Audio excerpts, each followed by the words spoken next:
سورہ نصر. سورہ نصر کا تعارف. مقام نزول.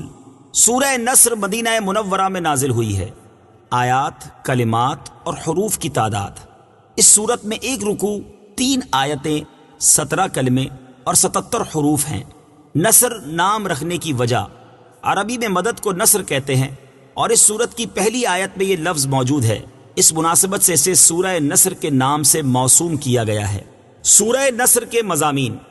اس سورہ مبارکہ میں حضور پرنور صلی اللہ تعالی علیہ وآلہ وسلم کو فتح مکہ کی بشارت دی گئی اور یہ بتایا گیا کہ عنقریب لوگ گروہ در گروہ دین اسلام میں داخل ہوں گے. اور آخری آیت میں نبی کریم صلی اللہ تعالی علیہ وآلہ وسلم کو اللہ تعالیٰ کی تعریف اور پاکی بیان کرتے رہنے اور امت کے لیے مغفرت کی دعا مانگنے کا حکم دیا گیا. سورہ کافرون کے ساتھ مناسبت. سورہ نصر کی اپنے سے ماقبل سورت کافرون کے ساتھ مناسبت یہ ہے کہ سورہ کافرون میں یہ بتایا گیا کہ رسول کریم صلی اللہ تعالی علیہ وآلہ وسلم جس دین کی دعوت دیتے ہیں وہ کافروں کے دین کے خلاف ہے، اور اس صورت میں خبر دی گئی ہے کہ کافروں کا دین مٹ جائے گا اور دین اسلام کو غلبہ حاصل ہوگا. بسم اللہ الرحمن الرحیم. ترجمہ: اللہ کے نام سے شروع جو نہایت مہربان رحمت والا ہے. اذا جاء نصر اللہ والفتح ورأيت الناس يدخلون في دين الله أفواجا فسبح بحمد ربك واستغفره إنه كان توابا. ترجمہ: جب اللہ کی مدد اور فتح آئے اور تم لوگوں کو دیکھو کہ اللہ کے دین میں فوج در فوج داخل ہو رہے ہیں تو اپنے رب کی تعریف کرتے ہوئے اس کی پاکی بیان کرنا اور اس سے بخشش چاہنا، بے شک وہ بہت توبہ قبول کرنے والا ہے. اذا جاء نصر اللہ والفتح. جب اللہ کی مدد اور فتح آئے. تفسیر صراط الجنان میں ہے اس صورت کا خلاصہ یہ ہے کہ اے حبیب صلی اللہ تعالی علیہ وآلہ وسلم، جب آپ کے دشمنوں کے خلاف آپ کے پاس اللہ تعالیٰ کی مدد اور فتح آئے اور تم لوگوں کو دیکھو کہ پہلے وہ ایک ایک دو دو کر کے اسلام میں داخل ہو رہے تھے اور اب وہ اللہ تعالیٰ کے دین میں فوج در فوج داخل ہو رہے ہیں، تو اس وقت اپنے رب عز و جل کی تعریف کرتے ہوئے اس کی پاکی بیان کرنا اور اس سے اپنی امت کے لیے بخشش چاہنا، بے شک وہ بہت توبہ قبول کرنے والا ہے. یاد رہے کہ اس آیت میں فتح سے اسلام کی عام فتوحات مراد ہیں یا خاص فتح مکہ مراد ہے. سورہ نصر کی آیت نمبر 2 سے حاصل ہونے والی معلومات. اس آیت سے 6 باتیں معلوم ہوئی.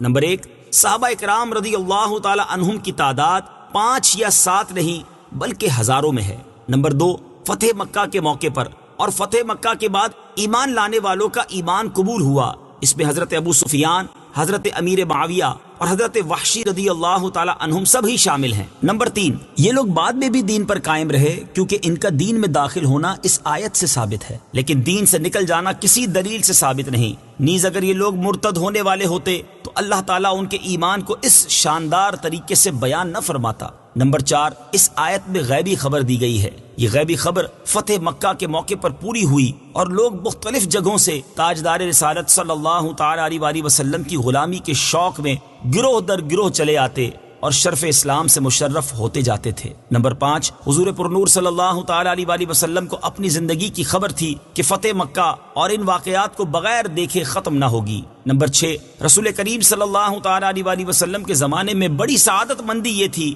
کہ حضور اقدس صلی اللہ تعالی علیہ وآلہ وسلم کی خدمت میں حاضر ہو کر ایمان لایا جائے. فسبح بحمد ربک واستغفر. تو اپنے رب کی تعریف کرتے ہوئے اس کی پاکی بیان کرنا اور اس سے بخشش چاہنا. تفسیر صراط الجنان میں ہے اس صورت کے نازل ہونے کے بعد تاجدار رسالت صلی اللہ تعالی علیہ وآلہ وسلم نے سبحان اللہ و بحمدہ استغفر اللہ و اتوب الیہ کی بہت کثرت فرمائی. حضرت عبداللہ ابن عمر رضی اللہ تعالی عنہما سے مروی ہے کہ یہ سورت حجۃ الوداع میں منا کے مقام پر نازل ہوئی. اس کے بعد آیت اليوم اکملت لکم دینکم نازل ہوئی. اس کے نازل ہونے کے بعد 80 دن حضور پر نور صلی اللہ تعالیٰ علیہ وسلم نے دنیا میں تشریف رکھی. پھر آیا الکلالہ نازل ہوئی. اس کے بعد نبی پاک علیہ الصلوۃ والسلام 50 دن دنیا میں تشریف فرما رہے. پھر آیت واتقوا يوما ترجعون فيه إلى الله نازل ہوئی. اس کے بعد سرکار دو عالم صلی اللہ تعالیٰ علیہ وسلم 21 دن یا 7 دن دنیا میں تشریف فرما رہے. اس سورت کے نازل ہونے کے بعد صحابہ کرام رضی اللہ تعالی عنہم نے سمجھ لیا تھا کہ دین کامل اور تمام ہو گیا، تو اب رسول کریم صلی اللہ تعالی علیہ وآلہ وسلم دنیا میں زیادہ عرصہ تشریف نہ رکھیں گے. چنانچہ حضرت عمر رضی اللہ تعالیٰ عنہ یہ سورت سن کر اسی خیال سے روئے. مروی ہے کہ اس سورت کے نازل ہونے کے بعد سرکار دو عالم صلی اللہ تعالی علیہ وآلہ وسلم نے خطبے میں فرمایا، ایک بندے کو اللہ تعالیٰ نے اختیار دیا ہے، چاہے دنیا میں رہے چاہے اس کی ملاقات قبول فرمائے. اس بندے نے اللہ تعالیٰ کی ملاقات اختیار کر لی ہے. یہ سن کر حضرت ابوبکر صدیق رضی اللہ تعالیٰ عنہ نے عرض کی، یا رسول اللہ صلی اللہ تعالی علیہ وآلہ وسلم، آپ پر ہماری جانیں، ہمارے مال، ہمارے آبا اور ہماری اولادیں سب قربان ہیں. صدق اللہ العظیم.